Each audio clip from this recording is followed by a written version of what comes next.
تھانہ صدر شاہکوٹ پولیس کی بڑی کارروائی، ڈکیتی کے مقدمے میں مطلوب خطرناک اشتہاری مجرم گرفتار کر لیا گیا۔ تھانہ صدر شاہکوٹ پولیس نے خطرناک مجرم اشتہاری عابد عرف آبی کو جدید ٹیکنالوجی کی مدد سے گرفتار کیا۔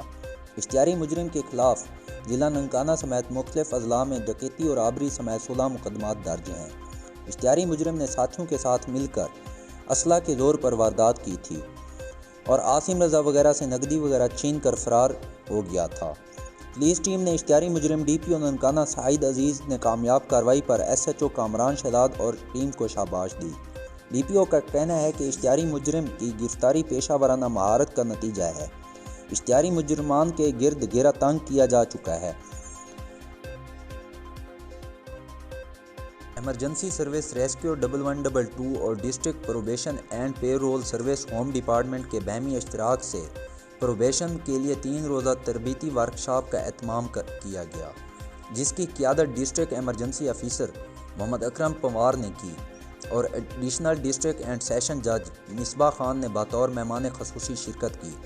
تربیتی ورکشاپ میں rescue safety officer Ali Imran اور ان کی ٹیم نے شرکاء کو زندگی بچانے کے طریقے بتائے۔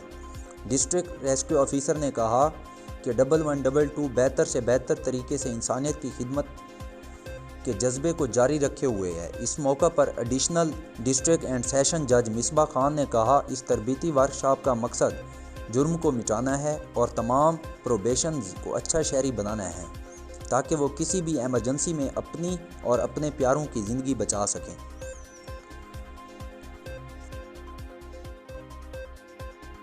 ننکانہ صاحب کی مورکھنڈا جامع مسجد پنجتن و پاک دارالعلوم جامع ظہور الاسلام مورکھنڈا میں 12واں سالانہ عرس مبارک کا انعقاد کیا گیا۔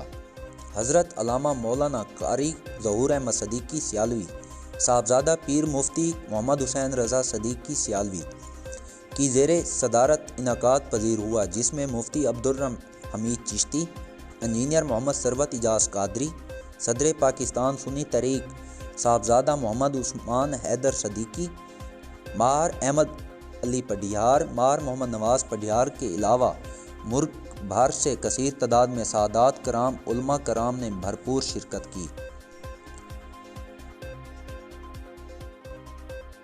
رولر ڈرینیج اسکیم ڈھڈیال کی بحالی کے پروگرام کے تحت صدر پاکستان مسلم لیگ نون ضلع چکوال چودھری سلطان محمد حیدر علی خان کی ہدایت پر ضمیر حسین جعفری کی زیر نگرانی محلہ انور آباد میں گلی دانش درانی کی مرمت و تعمیر کے کام کا افتتاح کر دیا گیا۔ اس موقع پر عوام نے انتظامیہ کا شکریہ ادا کیا۔ ملک وال میں 2 گروپوں میں فائرنگ سے ایک شخص جاں بحق ہو گیا۔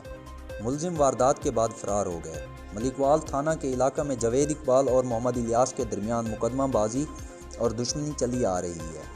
وقوعہ کے وقت دونوں گروپوں میں تلخ کلامی پر فائرنگ کا تبادلہ ہو گیا، جس سے بلڑ گاؤں کا رہائشی 44 سالہ شاہد اقبال گولیاں لگنے سے موقع پر ہی جاں بحق ہو گیا۔ ملزم فرار ہو گئے۔ پولیس نے موقع پر پہنچ کر شواہد اکٹھے کیے، لاش کو پوسٹ مارٹم کے لیے THQ ہسپتال ملک وال منتقل کر دیا، جبکہ ملزموں کی گرفتاری کے لیے چھاپے مارے جا رہے ہیں۔